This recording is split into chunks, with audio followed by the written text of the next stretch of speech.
Assalamualaikum warahmatullahi wabarakatuh. Hari ini saya, Amsyar dan juga rakan saya Hilman akan membentangkan satu video yang mana kami akan mengupas berkenaan dengan analisis kesalahan bahasa, dan untuk bahagian seterusnya kami akan mengupas tentang kata pinjaman yang ada pada buku cerita yang telah pun kami hasilkan. Baiklah, kita beralih kepada penghasilan buku cerita. Buku cerita ini dihasilkan oleh kami berdua yang mempunyai tajuk Keluarga Saya, Kebahagiaan Saya. Buku cerita ini mengisahkan tentang Aiman yang hidup dalam sebuah keluarga yang penuh kasih sayang dan harmoni. Walaupun kehidupan mereka yang bersederhana, ibu dan ayahnya sentiasa menunjukkan komitmen, amanah dan memberi motivasi kepada Aiman. Melalui sokongan dan komunikasi yang baik dalam keluarga, Aiman belajar untuk menjadi seorang yang sabar, berilmu dan menghargai kasih sayang. Cerita ini menekankan bahawa keluarga adalah sumber kekuatan, kebahagiaan dan rahmat dalam kehidupan. Baiklah, daripada buku cerita ini, kami akan menganalisis 10 kata pinjaman yang terdapat dalam buku cerita yang kami hasilkan. Baiklah, kita beralih kepada kata pinjaman yang pertama, iaitu kata pinjaman bahasa Arab. Dalam buku cerita ini, terdapat perkataan amanah yang berasal daripada bahasa Arab yang dieja alif ming alif nun ta. Dalam bahasa Melayu, amanah ini merujuk kepada kepercayaan yang diberikan dan tanggungjawab yang perlu dilaksanakan dengan jujur. Baiklah, kita beralih kepada kata pinjaman yang kedua, iaitu kata pinjaman bahasa Inggeris. Dalam buku cerita ini, terdapat perkataan pinjaman bahasa Inggeris iaitu commitment yang berasal daripada bahasa Inggeris yang dieja commitment, C-O-M-M-I-T-M-E-N-T, commitment. Dalam bahasa Melayu, ia dieja komitmen, K-O-M-I-T-M-E-N, yang bermaksud kesungguhan dan tanggungjawab yang diberikan sepenuh perhatian. Baiklah, kita beralih kepada kata pinjaman yang ketiga, iaitu kata pinjaman bahasa Arab.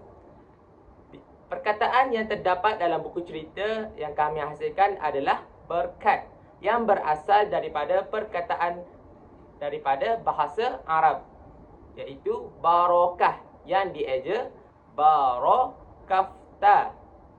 Dalam bahasa Melayu, ia dieja ber, K-A-T, berkat yang bermaksud kebaikan yang membawa kebahagiaan serta nikmat yang diberi oleh Tuhan. Baiklah, kita beralih kepada kata pinjaman yang keempat, iaitu kata pinjaman bahasa Inggeris.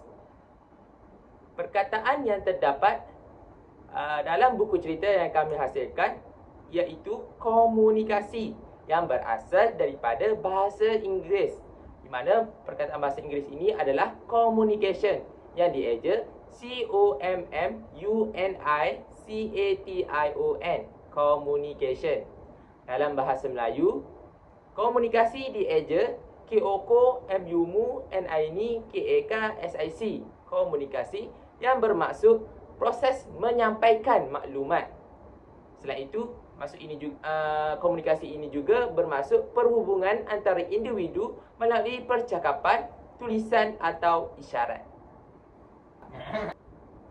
Baiklah, kata pinjaman yang kelima adalah kata pinjaman bahasa Arab. Perkataan ini adalah ilmu, yang berasal daripada perkataan bahasa Arab yang dieja ain lam mim, ilm. Dalam bahasa Melayu, ilmu ini dieja ilmu, ilmu, yang membawa maksud pengetahuan dan kepandaian dalam sesuatu bidang. Baiklah, untuk analisis kata pinjaman yang seterusnya, kata pinjaman yang ke-6 dalam ayat yang kedua pada petikan tersebut, iaitu ayah membantu dengan cara yang efektif, yang mana boleh kita keluarkan satu perkataan, iaitu efektif. Efektif merupakan kata pinjaman daripada bahasa Inggeris, yang mana efektif berasal daripada perkataan Inggeris, iaitu effective, E-F-F-E-C-T-I-V-E. Dalam bahasa Melayu, efektif membawa maksud berkesan dan juga mendatangkan hasil yang sama seperti kita harapkan. Seterusnya, kata pinjaman yang ketujuh dapat kita keluarkan daripada ayat yang terakhir pada petikan tersebut, iaitu semua dilakukan dengan penuh ikhlas, yang mana ikhlas boleh kita keluarkan sebagai satu contoh kata pinjaman yang asalnya daripada bahasa Arab, yang mana ikhlas membawa maksud tulus hati dan juga melakukan sesuatu perkara tanpa mengharapkan sebarang balasan dan juga tanpa mengharapkan sebarang ganjaran. Seterusnya, yang ke-8 dapat kita keluarkan daripada ayat yang kedua, iaitu mereka merancang aktiviti dengan strategi yang mudah, yang mana dapat kita keluarkan di situ iaitu strategi, yang mana strategi dapat kita analisiskannya, dapat kita tafsirkannya sebagai salah satu contoh kata pinjaman bahasa Inggeris, yang mana seperti semua dapat lihat di belakang saya sekarang ini terpapar asalnya adalah daripada bahasa Inggeris yang dieja dengan S-T-R-A-T-E-G-Y seperti di belakang. Dan apa maksudnya dalam bahasa Melayu? Strategi. Strategi membawa maksud perancangan yang tersusun untuk mencapai sesuatu matlamat ataupun cara dan kaedah yang dirancang dengan penuh teliti dan sistematik. Baiklah, yang seterusnya yang ke-9. Seperti semua dapat lihat di belakang saya ada satu petikan dan fokuskan pada ayat yang terakhir, iaitu mereka juga mengajar Aiman supaya sentiasa sabar. Sabar dapat kita keluarkannya sebagai salah satu contoh kata pinjaman bahasa Arab, yang mana asalnya sebutannya iaitu sabar. Dan dalam bahasa Melayu, sabar membawa maksud tenang menghadapi sebarang ujian, sebarang dugaan, dan juga mampu menahan emosi atau kesusahan daripada berbuat perkara yang tidak diingini. Seterusnya, yang terakhir, yang ke-10, kita fokuskan pada petikan di belakang ini dan terus fokus pada ayat yang kedua, iaitu ibu dan ayah memberi kata-kata motivasi, yang mana motivasi ini dapat kita keluarkan sebagai salah satu contoh kata pinjaman bahasa Inggeris, yang mana pada bahasa Inggeris kita selalu mengungkapkannya sebagai motivation. Seperti semua dapat lihat di belakang saya, ejaannya M-O-T-I-V-A-T-I-O-N. Dan dalam bahasa Melayu kita pinjamkannya dan disebut sebagai motivasi. Dan apa makna dalam bahasa Melayu? Dalam bahasa Melayu, motivasi membawa maksud dorongan ataupun semangat untuk melakukan sesuatu, dan juga boleh kita tafsirkan sebagai faktor yang menggerakkan hati seseorang untuk bertindak, untuk melakukan sesuatu perkara. Dan demikianlah 10 analisis kata pinjaman bahasa Arab dan juga bahasa Inggeris yang ada pada buku cerita yang telah pun kami hasilkan. Dan semoga dengan analisis yang kami buat ini dapat memberi pengajaran, dapat memberi ilmu pengetahuan kepada semua pendengar-pendengar kami ini, supaya dapatlah sedikit sebanyak ilmu yang dapat ditambah baik, ilmu baharu yang dapat kita gunakan, dapat kita aplikasikan dalam pengajaran dan juga dalam pembelajaran untuk kefahaman diri kita semua, insya-Allah. Baiklah, untuk kesalahan yang pertama kami senaraikan iaitu kesalahan dari segi istilah, Yang mana seperti semua dapat lihat di belakang saya sekarang ni ada satu contoh gambar yang menunjukkan jelas kesalahan itu diguna pakai, iaitu YB Datuk Seri Azalina bin Osman Said. Seperti yang kita dapat lihat, kesalahan yang digunakan adalah bin pada nama, sedangkan Tuan Empunya Badan itu merupakan seorang wanita, dan yang sebetulnya adalah binti, yang mana bin digunakan hanya untuk lelaki yang menunjukkan anak lelaki, dan binti menunjukkan anak perempuan. Okey, baik, untuk kesalahan yang kedua iaitu kesalahan kata sendi nama, yang mana seperti semua dapat lihat di belakang saya sekarang ini memaparkan satu gambar papan tanda yang bertulis kanak-kanak sekolah melintas di hadapan. Jadi apa kesalahan yang dapat kita lihat di sini adalah jelas menunjukkan kesalahan di hadapan, yang mana di dan hadapan perlu dieja secara jarak, dan seperti dalam gambar ianya dieja secara rapat. Jadi kata sendi nama ni kita harus jarakkan dia dengan perkataan yang menunjukkan arah ataupun tempat. Baiklah, untuk kesalahan yang ketiga kita ada kesalahan ejaan. Seperti mana semua dapat lihat di belakang saya sekarang ini memaparkan satu gambar poster yang menunjukkan kempen tentang penjimatan air. Dan seperti semua dapat lihat, sekarang ni jelas menunjukkan kesalahan ejaan, yang mana pengguna bijak sentiasa berjimat. Ianya dieja dalam keadaan yang sangat-sangat ringkas. Dan ejaan ini seharusnya dieja dengan penuh. Supaya apa? Supaya maksud yang ingin disampaikan, supaya mesej yang ingin ditujukan kepada pembaca dapat difahami dengan baik tanpa ada sebarang konflik. Seterusnya, kesalahan yang keempat, kami akan bawa anda semua ke satu gerai aiskrim, yang mana kesalahan keempat ini menunjukkan kesalahan ejaan. Seperti semua dapat lihat di belakang saya sekarang ini menunjukkan satu poster yang digunakan oleh peniaga tersebut, yang mana memaparkan bertulis aiskrim pulut.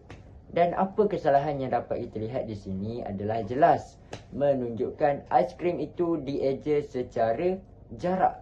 Dan menurut PRPM, apa yang seharusnya kita tulis dengan perkataan aiskrim itu adalah ianya dieja secara rapat, iaitu aiskrim, bukannya ais satu dan krim satu. Okey, baik. Seterusnya, selepas daripada gerai aiskrim, kita akan beralih pula ke gerai makan petang, yang mana gerai ini memaparkan satu poster. Dan apa yang dapat kami analisis di sini adalah kami dapat melihat satu kesalahan istilah yang diguna pakai oleh peniaga tersebut, yang mana jelas menunjukkan kopeh ayam.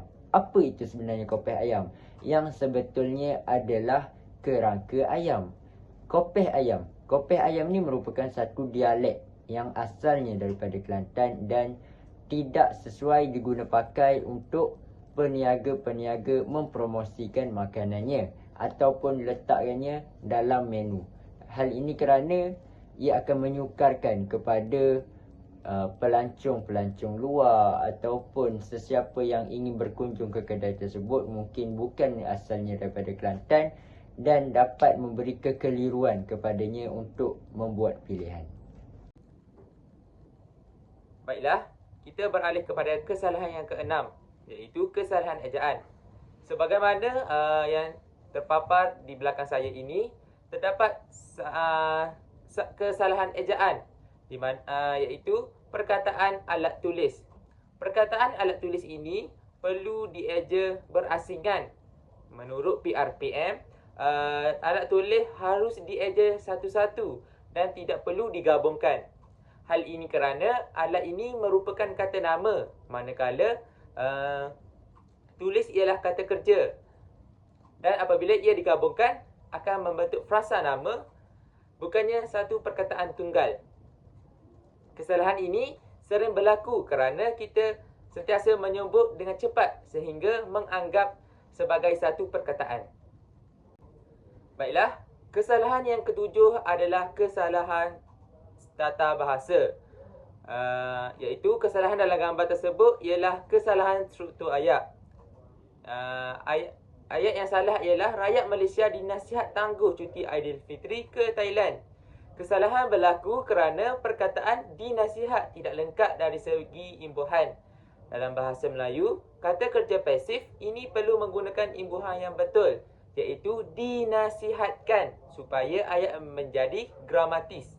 Selain itu, struktur ayat ini juga tidak tepat kerana susunan kata kerja dah masuk tindakan yang kurang jelas. Jadi, ayat pembetulannya adalah rakyat Malaysia dinasihatkan menangguh cuti Aidilfitri ke Thailand. Hal ini kerana dinasihatkan ialah kata kerja pasif yang lengkap. Menangguh ialah menerangkan tindakan yang perlu dilakukan. Oleh itu, struktur ayat menjadi lebih jelas, tepat dan difahami. Kesalahan yang seterusnya adalah kesalahan yang ke-8, iaitu kesalahan tata bahasa. Dalam gambar di belakang saya ini, terdapat kesalahan struktur ayat, di mana kesalahannya adalah mau langgar pikap. Jadi, pembetulannya adalah mau terlanggar pikap. Hal ini kerana perkataan langgar digunakan tanpa imbuhan yang sesuai, menyebabkan ayat itu tidak gramatis dan kurang jelas maksudnya. Selain itu, penggunaan perkataan mau di hadapan ayat tanpa kata kerja yang lengkap menjadikan ayat tersebut lebih kelihatan tidak sempurna. Jadi, ayat yang betul adalah mau terlanggar pikap kerana imbuhan ter ini menunjukkan perbuatan yang berlaku secara tidak sengaja atau tidak dirancang, sekaligus menjadikan ayat lebih tepat dan menepati hukum tata bahasa Melayu. Baiklah, kita beralih kepada kesalahan yang ke-9 adalah kesalahan ejaan, di mana dalam gambar tersebut ia merupakan kesalahan ejaan pada membukanya yang digunakan dalam ayat sila tutup air selepas membukanya. Ejaan ini tidak tepat kerana penggunaan imbuhan awalan meng tidak sesuai dengan kata dasar buka. Dalam sistem pembentukan kata bahasa Melayu, imbuhan awalan men akan berubah mengikut huruf awal kata dasar. Bagi kata dasar yang bermula dengan huruf B, imbuhan yang betul ialah mem. Oleh itu, perkataan yang tepat adalah membukanya, bukannya mengbukanya.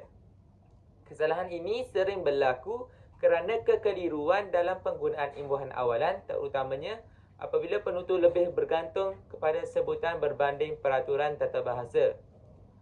Jadi, pembetulan ayat yang betul ialah sila tutup air selepas membukanya. Baiklah, kesalahan yang terakhir adalah kesalahan yang ke-10, iaitu kesalahan kata sendi nama. Dalam gambar tersebut, ayat jauhi diri anda dari asap rokok merupakan kesalahan kata sendi nama dari. Perkataan dari ini seharusnya digunakan untuk arah, tempat dan masa sahaja. Jadi, dalam ayat ini, perkataan yang sesuai adalah daripada, kerana daripada digunakan untuk menunjukkan punca, sumber atau menjauhi sesuatu perkara yang abstrak dan tidak berkonkret. Jadi, pembetulan ayat ini adalah jauhi diri anda daripada asap rokok.